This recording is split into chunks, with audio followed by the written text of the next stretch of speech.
All Coach, right. if you could talk about your game last week against Okay. Prairie Well, and Prairie, if you could also preview Alcorn that's coming up in week 8. okay. Well, we played in the state fair classic up in Dallas last week. Played Prairie View. And Prairie View is a very formidable opponent. I mean, they're a pretty balanced team, man. Played well. They played well against us, and I think our defense stood up finally for us this week. Offensively, we kind of went backwards. The last 3 weeks we've been steady working on that offense and gradually making progress. Scoring points. But unfortunately, Saturday we only scored a field goal. Couldn't get in the our usual red zone. We couldn't get in there, but and that was partially because of us, and a lot of credit goes to Prairie View, of course.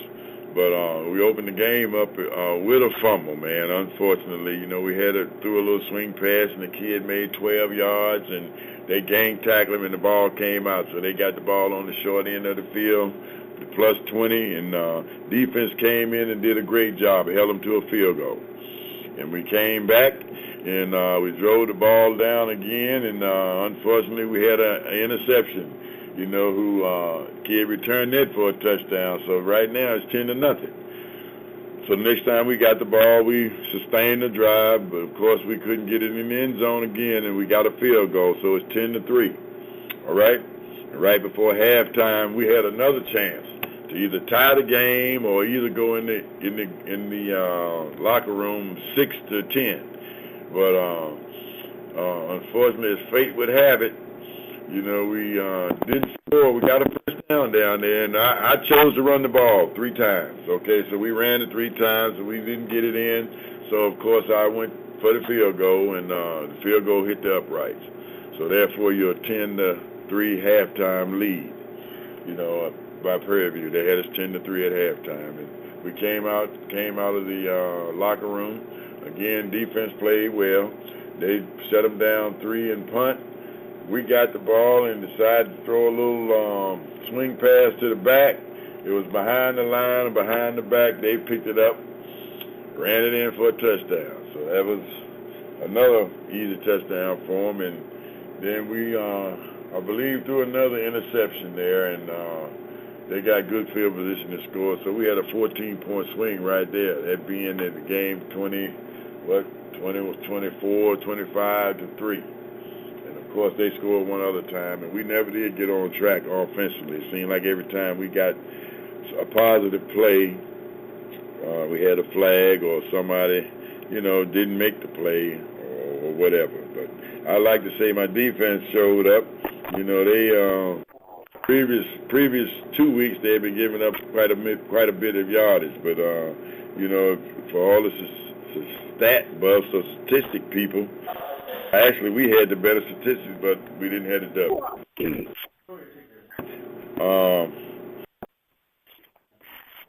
Some has a couple. Pardon me. The Alcorn has a couple of guys that we have to keep our eye on to make sure that we contain them. And Mr. Arnold Walker, who's has 480-some yards, but at this point he has 8 touchdowns. And Gibbs is a formidable passer. As you see, he only has 3 interceptions to this point, and he's averaging 188 yards a game. And they have some pretty good receivers in George and Doss, and also they got another kid here who was Payne. Payne only has 9 catches, but 5 out of the 9 are for touchdowns. So we're going to have our work cut out for us again this week. And obviously we're going to be up there, and we're going to play hard and play hard to try to get the W. Okay? All right, questions now for interim head coach George Ragsdale at Grambling State University. Hey, Coach Ragsdale, good morning. This is Charles Edmond from WPRL. Good morning, Charles. Even though it's been sort of tough start for your team, do you think in bits and pieces your team is kind of bought into what you guys are teaching them? Yeah, every week, I see him, Charles, getting more and more on page with our thinking now, you know. And I say this about my team: they gonna play, you know. They come out and play hard, you know. And we had a few changes, so you know when you're changing things in the middle of the stream, sometimes you got to reprogram the kids, and it's tough once season start, you know. But they come and they fight every day, and once we get that victory, man, I'm sure we're going to be off and running. Coach, DJ Williams had 216 yards in the game. Talk about some of the things that he has done and what he needs to do to get to the next step. Well, what DJ needs to do is get his receivers to hold the ball. You know, and I say DJ needs to do that, but along with us, DJ has to get on them a little bit. You know our players sometimes they lead by example.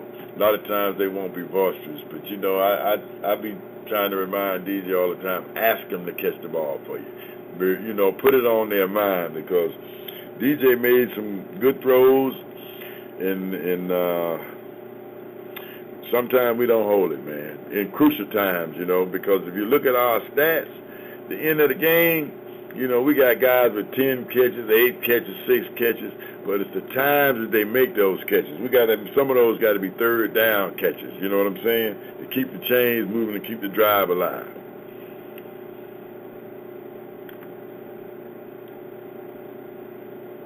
Coach, you had talked about Alcorn offensively. What about the Braves defense? What do you see there? Well, basically they play the same kind of defense Prairie played. You know, they have a 3-4 appearance. I mean, you know, it looks like a 34 defense, you know, but they always bring in one of those linebackers. So in essence, they're actually playing with a 4-man front. They just want you to figure out which one it is, you know, that's going to come. They like to play with the linebackers. Again, you know, looking at their defense, they doing the right things, because they have 2 linebackers that are leading in tackles. Now, anytime your linebackers are your leading tacklers, your defense is basically doing what they're assigned to do. But now, if you got defensive backs and strong safeties leading your team in tackles, then, you know, you got a few problems up front. But they have a pretty strong defense, is what you're asking. Any more questions for George Ragsdale?